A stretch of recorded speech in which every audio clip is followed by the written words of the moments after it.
உலக மக்கள் அனைவருக்கும் வணக்கம். இப்போ இந்த வீடியோவில் என்ன பார்க்க போகிறோம்னா, இம்மார்ட்டல் ரூலர். இம்மார்ட்டல் ரூலர்னா இந்த வீடியோவில் நான் இம்மார்ட்டல் ரூலர் பற்றி தகவல் இதில் கொடுக்க போகிறது கிடையாது. இதில் பார்த்தீங்கன்னா, அதாவது வேற ஒரு டாபிக் பேசுகிறதுக்காக வந்திருக்கேன். இதில் மனிதனுக்கு தேவையான சில முக்கியமான அந்த சில கான்செப்ட் தான் பேச வந்திருக்கேன். என்னென்னு பார்த்தீங்கன்னா, மனிதனுக்கு இன்றைக்கி தான் யார் அப்படின்றதே மறந்துட்டு, ஏதோ இந்த ஆன்லைனில் யூடியூப்ஸில் வரக்கூடிய வீடியோஸ்லாம் பார்த்துட்டு, அதுக்கு கமெண்ட் பண்ணிக்கிட்டு, அதை வீடியோ போடுறது ஒருத்தர், கமெண்ட் பண்ணுறது ஒருத்தர், அதை பாராட்டி கமெண்ட் பண்ணுறது ஒருத்தர், அப்புறம் நெகட்டிவ் கமெண்ட் கொடுக்குறது ஒருத்தர், அப்புறம் வீடியோ போடலையா, வீடியோ போடுங்கன்னு ஃபோன் பண்ணி கேட்குறவங்க ஒருத்தர். அந்த மாதிரி 4 டைப் 5 டைப் மக்கள் இருக்காங்க நிறையா. அதெல்லாம் இன்றைக்கி நம்ம பார்ப்போம். நான் சுருக்கமாக ஒரு 10 நிமிஷத்துக்குள்ள பேசி முடிச்சிருவேன். அதாவது என்னன்னு பார்த்தீங்கன்னா, இப்போ நம்ம யார் இந்த பூமிக்கு வந்தோம்? பரமாத்மா தான் நம்மளை படைத்த கடவுள். பரமாத்மா சிவன், பரமாத்மா சிவன், சரிங்களா? ஸோ இப்போ நம்ம பரமாத்மான்றது ஒரு பெரிய ஒளி, ஒரு 1000 சூரியனுடைய பிரகாசம் தான் பரமாத்மா, ஒளியின் வடிவமானவர் கடவுள். அப்போ நம்ம ஆன்மான்றது ஒரு சின்ன புள்ளி தான். உங்களுக்கு நான் சொல்லியிருக்கேன், ஆன்மா புள்ளி. ஸோ இப்போ அந்த ஆன்மாவுக்கு ஜாதியும் கிடையாது, மதம் கிடையாது, மொழி கிடையாது, எந்த வேறுபாடும் கிடையாது, ஆண் பெண் வேறுபாடு கூட கிடையாதுன்றாங்க. கடவுள் ஆன்மாவை ஒரு ஒளி அப்படின்றாரு. ஒளி உடல் எடுக்கும்போது தான் அது ஆண் பெண் அந்த மாதிரி உடல் எடுத்துக்கிறது. அதனால் இதில் எந்த வேறுபாடும் கிடையாது. ஒரு ஒளி ஆன்மா பரமாத்மாட்டிருந்து வந்த ஒரு ஆன்மா மீண்டும் கடவுள்கிட்டயே போகணும். அந்த ஆன்மா இதுதான் மனிதனுடைய பிறவின் நோக்கமாக இருக்குது, சரிங்களா? அப்போ நான் என்ன சொல்கிறேன்னா, இப்போ ஒரு புத்தகங்களை நான் படிக்கிறேன். நானும் கூட ஒரு புக்கு ஒன்று வாங்கி வச்சுருக்கேன். முதல்ல எனக்கு இதெல்லாம் தெரிஞ்ச விஷயம் தான். தியான கிளாஸ் போகும்போது சொன்னாங்க, மனிதனுக்கு இந்த ஆசைகள்லாம் இருக்கக்கூடாது, கோபம் இருக்கக்கூடாது, ஆசை, கோபம், அப்புறம் இந்த பொறாமை இதெல்லாம் இருக்கக்கூடாது. பொறாமை, கோபம், ஆசை இதெல்லாம் மனிதர்கள் அகங்காரம் இதெல்லாம் அறவே நம்ம இதில் மாற்றிக்கணும். இந்த குணாதிசயங்கள்லேருந்து, அதாவது மனிதனுடைய அந்த குணாதிசயங்கள்லேருந்து நம்ம டோட்டலாக மாற்றிக்கிட்டு கடவுள் தன்மைக்கு மாற வேண்டும். அதைத்தான் தியான கிளாஸ்க்கெலாம் நீங்கள் போகும்போது சொல்லிக் கொடுப்பாங்க. சில புத்தகங்கள் நீங்கள் வாங்கி படிச்சிங்கன்னா அதுலேயுமே இருக்குது. சில புத்தகங்கள் நானும் கூட வாங்கி வச்சுருக்கேன். கடைசியாக அந்த புத்தகத்தோட பேர் கூட உங்களுக்கு சொல்கிறேன். அமேசான் ஆர்டர் போட்டு வாங்கி வச்சுருக்கேன். ஸோ நம்ம பார்த்தீங்கன்னா, எதுக்கு வாழ்கிறோம் அப்படின்றத முதல்ல பார்க்கணும். அமைதியாக பீஸ்ஃபுல்லாக வாழ்கிறதுக்குண்டான வழி என்னமோ அதை தான் பார்க்கணும். இப்போ ரோட்டில் போகும்போது ஏதாவது ஒரு சின்ன பிரச்சனைனா, நம்ம போகும்போது நம்மளை யாரோ இடிச்சிட்டாங்க, பரவாயில்ல, தெரியாமல் அவங்க இடிச்சிட்டாங்கன்னா நம்ம என்ன பண்ணுவோம்? சாரி அப்படின்ட்டு அவங்க சாரி கேட்குறாங்கன்னா நம்மளும் ஓகே, இட்ஸ் ஓகே அப்படின்னு போயிட்டே இருக்கணும். அது இடிச்சிட்டாங்க, அதனால் எப்படி இடிக்கலாம் அப்படின்னு சொல்லிட்டு நம்ம அவங்கள்ட்ட போய் தர்க்கம் பண்ணிக்கிட்டு விவாதம் செஞ்சுக்கிட்டு நான் யார் தெரியுமா அப்படின்னு சொல்லிட்டு இருக்கக்கூடாது. நீங்கள் யார்? நீங்கள் மனுஷர், அவர் மனுஷர், அவ்வளோதான். பரமாத்மான்றது கடவுள். 1000 சூரியனுடைய பிரகாச ஒளி அப்படின்றோம். நம்ம 1000 கோடி சூரியனுடைய பிரகாச ஒளி தான் கடவுள் அப்படின்றாங்க. நம்ம ஒரு ஆன்மா. ஒரு ஆன்மான்றது அப்போ அந்த கடவுள் இருக்கக்கூடிய தன்மைகள் இந்த ஆன்மாவுக்கு இருக்கும். அந்த ஒளிக்கு இருக்கும். அங்கேருந்து வந்தது தான் நம்ம. அப்போ நமக்கு அந்த தன்மைகள் இருக்கும். அந்த தன்மைகளை மறந்துட்டு அந்த காரியங்களை விட்டுட்டு நம்ம வேற ஒரு செயலில் ஈடுபட்டுருக்கோம். நம்ம இதில் குறிப்பாக நம்மளுடைய எண்ணங்கள் எப்படி இருக்குன்னா, நம்மளுடைய எண்ணங்கள் நமக்கு இந்த ஆன்மாவில் சில எண்ணங்கள் தோன்றும். சில எண்ணங்கள் இல்லை, நிறைய எண்ணங்கள் தோணும். இப்போ என் ஆன்மாவுக்கு எண்ணங்கள் தோணும், உங்கள் ஆன்மா வீடியோ பார்க்குற ஆன்மாவுக்கும் எண்ணங்கள் தோணும். என்ன எண்ணங்கள் தோணும்னா, நல்ல எண்ணங்கள் தோன்றும். ஏன்னா இப்போ நான் வீடியோ போடும்போது எப்படின்னா, நல்ல ஒரு கான்செப்டில் பேச வந்ததுனால இப்போ என்னுடைய கான்சன்ட்ரேஷன் முழுக்க என்னுடைய ஃபோக்கஸ் ஃபுல்லாக அந்த நல்ல எண்ணங்கள் அதை பற்றி தான் பேச வந்திருக்கேன் இன்றைக்கி. ஸோ அப்போ நல்ல எண்ணங்கள் தோன்றுது. நல்ல எண்ணங்கள் இங்கே தோணும்போது என்ன ஆகுது? நல்ல சொல் வெளியில் வருது. நல்ல சொல் வெளியே வரும்போது நாளைக்கு நான் அதை போய் செயலில் அமல்படுத்துறேன்னு வச்சுக்கோங்க, நல்ல செயல். ஸோ இப்போ நாளைக்கு நான் ஒருத்தரை பார்க்குறேன், ஏங்க நம்ம கடவுளை வணங்கணுங்க, கடவுளை வணங்கணும், தியானம் பண்ணணும். தியானம் பண்ணும்போது நீங்கள் உங்களை நீங்கள் உணர்ந்து நீங்கள் இறைவன்கிட்ட போயிடலாம். ஏன்னா நம்ம இந்த ஆசை, கோபம், துன்பம், இந்த மாதிரி அகங்காரம், இந்த மண்ணாசை, பெண்ணாசை, பொன்னாசை, எல்லா ஆசைகள்லாம் இருக்கு இல்லையா அந்த உலகத்தில், அப்புறம் இந்த கோபம், இந்த மாதிரி இது செயலெல்லாம் நம்ம விட்டுட்டு நம்ம கடவுள் நிலை, கடவுள் தன்மைன்றாங்க இல்லையா? அந்த கடவுள் தன்மைக்கு நம்ம போகும்போது என்ன ஆகுதுன்னா, நமக்கு வந்து துன்பங்கள்லேருந்தும், கஷ்டங்கள்லேருந்தும் விடுதலையாகி, நாம வந்து பீஸ்ஃபுல்லா ஒரு அமைதியான லைஃப் நோக்கி போறோம். ஏன்னா அமைதியா ஒரு ஒரு காலையில அதிகாலையில போய் பாருங்க. ஒரு இடங்கள்ல ஒரு நல்லா ஒரு இயற்கையா இருக்கக்கூடிய இடங்கள்ல, ஒரு நல்ல ஒரு ஒரு பெரிய ஏரிக்கிட்ட போய் நின்னு பாருங்க. ஒரு சுத்தி கார்டன், ஒரு பெரிய ஏரி இருக்கு. அங்க போய் நின்னு பாருங்க. காலையில ஒரு 5 மணிக்கு, 6 மணிக்கு போய் நின்னு பாருங்க. அமைதியா இருக்கும்.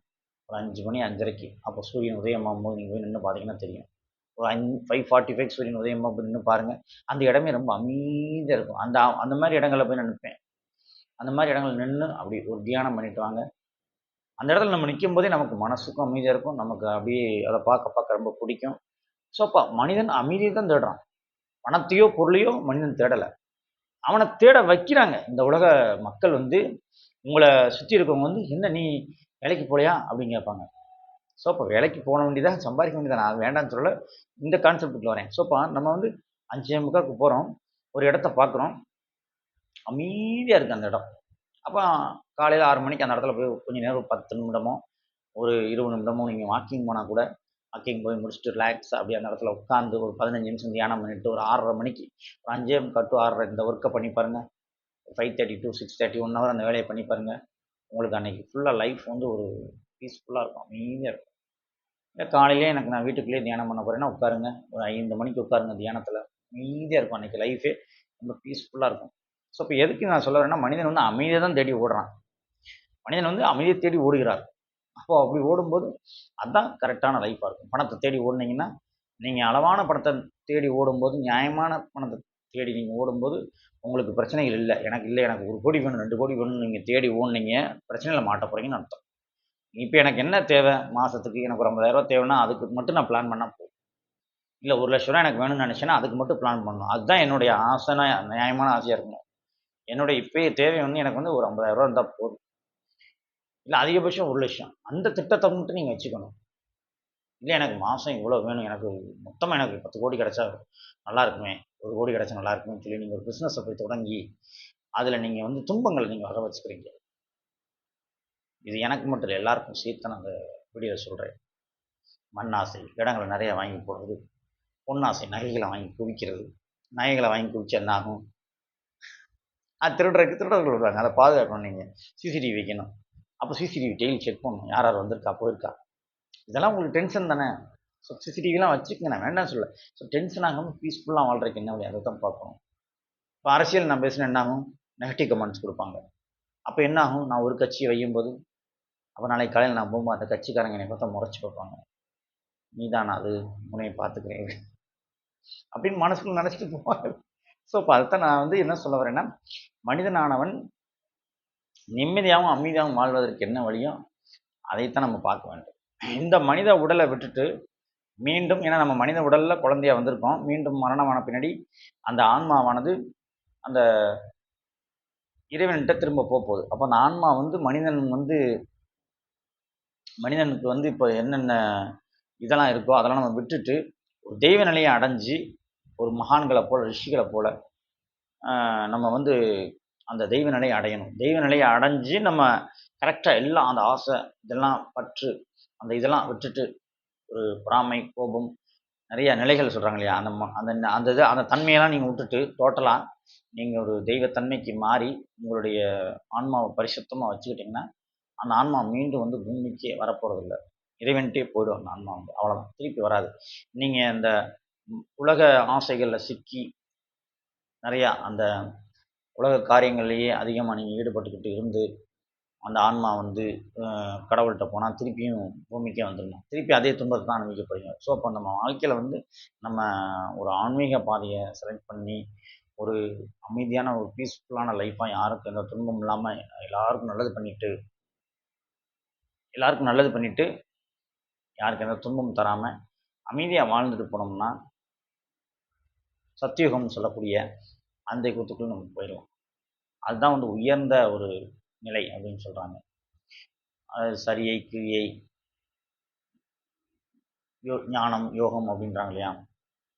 அப்போ அந்த கடைசி நிலை வந்து ஞான நிலையை நம்ம அடையும்போது, ஞான நிலை அடையணும்னா, நீங்க அந்த மகான்கள போல மாற வேண்டும். கடவுள் தன்மைன்னு சொல்கிறாங்க. அதை தான் நம்ம வந்து சில புத்தகங்கள்லாம் நீங்கள் வாங்கி படிக்கும்போது உங்களுக்கு வந்து பார்த்தீங்கன்னா, அதை வந்து நீங்கள் வந்து அடைய முடியும். புத்தகம் தரிக்கிறது. பரமஹம்ச யோகானந்தர் ஒரு யோகியின் சுயசரிதம் சொல்லி இந்த புக்கை படிங்கன்னு சொல்லி என்கிட்ட சொன்னாங்க. அந்த புக்கெலாம் வாங்கி வச்சுருக்கேன். இந்த புக்கை படிச்சுட்டு நீங்கள் வீடியோ போட்டிங்கன்னா கொஞ்சம் நல்லாயிருக்கும்னு சொன்னாங்க. ஸோ இப்போ அதை பற்றி இன்றைக்கி நான் பேசியிருக்கேன். ஸோ இப்போ இதை பற்றி இன்னும் நம்ம பேசலாம். ஏன்னா நான் அரசியல் பேசுகிறேன் அப்படின்னா அது ஒரு டாபிக்ங்க. அது ஒரு டாபிக். நான் அதுக்காக மூழ்கிட்டுலாம் போயிட மாட்டேன். ஸோ சில பேருக்கு இந்த இம்மார்ட்டல் ஆகணுன்ற ஆசைகள் இருக்குது. அதெல்லாம் விட்டுட்டு உங்கள் குடும்பங்களை கவனிங்க. உங்களுடைய பிஸ்னஸை கவனிங்க.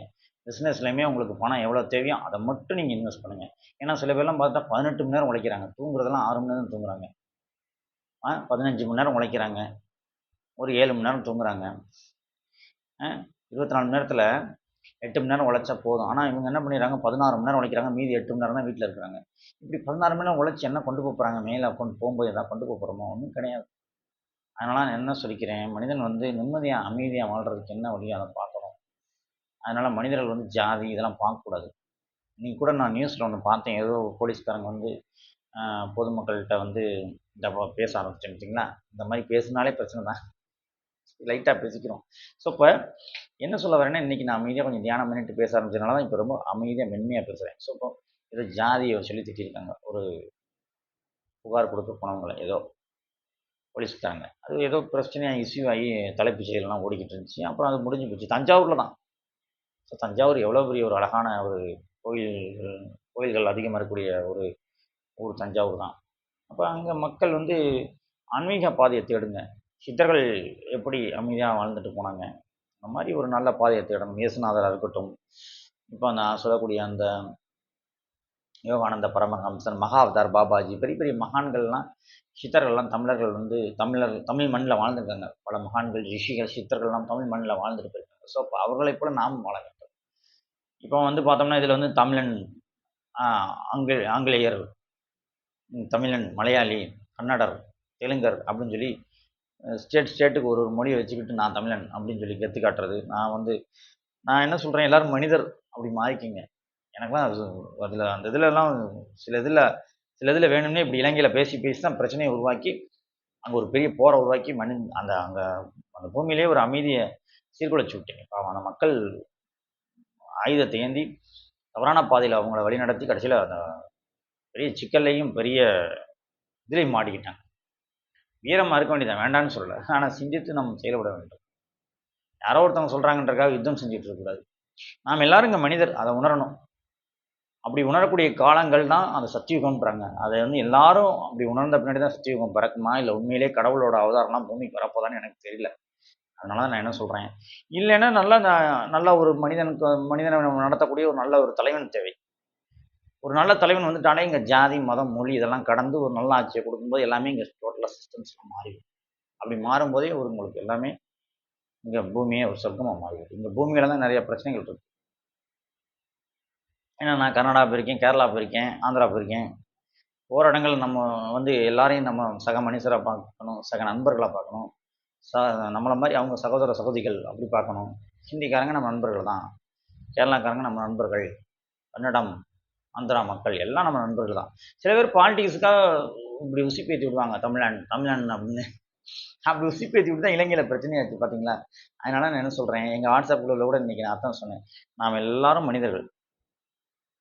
நாங்கள் கூட ஆரம்பத்தில் மனிதன ஒற்றுமை இயக்கம் அப்படின்னு ஒரு இயக்கத்தை ஆரம்பிக்கணும்னு சொன்னோம். ஸோ அப்போ நம்ம எல்லாம் மனிதர்கள், மீதியாக பீஸ்ஃபுல்லாக நம்ம எல்லாம் சக மனிதனாக பார்க்கணும். மனித நேயமாக ஒரு மனிதர்கிட்ட இருந்து அன்பு, அந்த மனித நேயத்தை மட்டும்தான் அவங்கள்ட்ட நம்ம எதிர்பார்க்கணும். பிறப்பக்கும் எல்லா உயிருக்கும் சொல்லியிருக்காங்க இல்லையா? அந்த மாதிரி எல்லாரும் சமம் அப்படின்றத நம்ம உணர்ந்து செயல்பட்டாலே இறைவன்கிட்ட நம்ம சரணாகதி அடைஞ்சு நம்ம வாழ்க்கையை அர்ப்பணிக்கும் போது நமக்கு நிறைய நன்மைகள் நடக்குது. பாலிடிக்ஸில் 1000 பேர் 1000 சொல்லுவாங்க. பாலிடிக்ஸு இதெல்லாம் வந்து நீங்கள் போய் சிக்கிக்கிட்டீங்கனாலே பெரிய நானும் பாலிடிக்ஸ் பேசுகிற மாதிரி தான் தெரியும். நான் அதுலேருந்து வெளியே வந்துடுவேன். அதனால் இந்த இம்மார்ட்டல் அப்படின்னு சொல்லிட்டு நிறைய பேர் அந்த ஆசையில் இருக்கீங்க. அதுவே தப்பு. பதவியெல்லாம் நம்ம ஆசைப்படக்கூடாது. அதுவாக கொடுக்கணும், பகவான் கொடுக்கணும். அதெல்லாம் வந்து ஸ்ரீ முருகப்பெருமான் கொடுக்கணும். முதலமைச்சர் பதவியோ பிரதம பதவியோ அவர் கொடுக்கணும் நமக்கு. அதை நம்ம எடுத்துக்கிட்டு நம்ம வந்து மக்களுக்கு சேவை செய்யணும். அது வந்து ஒரு தொண்டு சேவை. இது அதிகாரமிக்க பதவின்னு எவன் சொன்னா? யார் சொன்னது உங்களுக்கு? அதனால் விட்டுட்டு எல்லாம் அமைதியாக இருங்க. ஸ்ரீ முருகப்பெருமான் நல்ல ஒரு ஆட்சியை பூமி கொடுக்க போகிறாரு. அது சீக்கிரம் நடக்கட்டும். அடுத்த வீடியோவில் சந்திக்கும் மக்களே. நன்றி, வணக்கம்.